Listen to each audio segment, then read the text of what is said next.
L'amphithéâtre Mbaye Gueye de la faculté des lettres a refusé du monde ce 7 février. Étudiants, professeurs, autorités du département d'histoire ont pu marquer cette journée de commémoration de la disparition de Cheikh Anta Diop. Beaucoup de compatriotes, beaucoup d'intellectuels africains connaissent Cheikh Anta, surtout pour sa contribution à l'égyptologie. Or, vous savez que son travail est beaucoup plus vaste. Cheikh Anta s'est prononcé sur les problèmes de développement en Afrique. Cheikh Anta s'est engagé dans la réécriture de l'histoire globale du continent africain. L'objectif de l'organisation de cette journée, ce n'est rien d'autre que pour aussi montrer à la jeunesse sénégalaise, mais aussi à la jeunesse africaine, que Cheikh Anta Diop est quelqu'un à qui on doit toujours penser sur ce qu'il a fait, mais aussi à qui on doit toujours montrer à la jeunesse que Cheikh Anta Diop doit être aussi connu. Si vous voyez en histoire, on étudie Cheikh Anta Diop, mais juste la deuxième année, et on le fait juste durant le second semestre. Tu vois, un semestre qui dure pendant 2 ou 3 mois, étudier Cheikh Anta Diop sur ça, on ne peut pas connaître qui est Cheikh Anta Diop.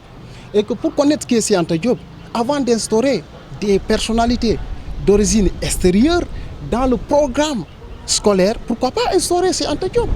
On doit connaître Cheikh Anta Diop depuis le lycée jusqu'à l'université. L'homme politique, l'intellectuel, l'historien, le savant de dimension mondiale continue de marquer la conscience des Sénégalais. Son héritage est certes valorisé, mais il faut faire plus. Cet héritage, il est là, il faut le fructifier, il faut le vulgariser, avancer et ne pas dormir sur ses lauriers.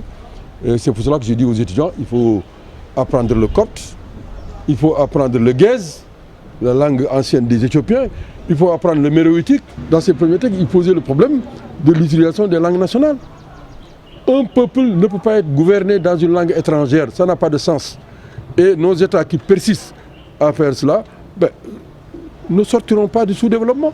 Cheikh Anta l'avait dit, on a expérimenté. Au Sénégal, il y a eu ce qu'on appelle les États généraux dans les années 80 qui ont préconisé qu'on commence par les langues maternelles, ensuite la langue du milieu, ensuite les langues étrangères. Ce fut en 7 février 1986 que disparaissait le pharaon des pharaons.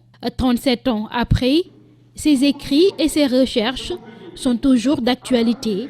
D'ailleurs, cette année 2023 marque les 100 ans de l'égyptologue, une occasion pour restaurer la vérité de sa pensée à la face du monde. C'est comme cela que j'ai lutté toute ma vie. Ne venez pas me tenir donc ces idées-là.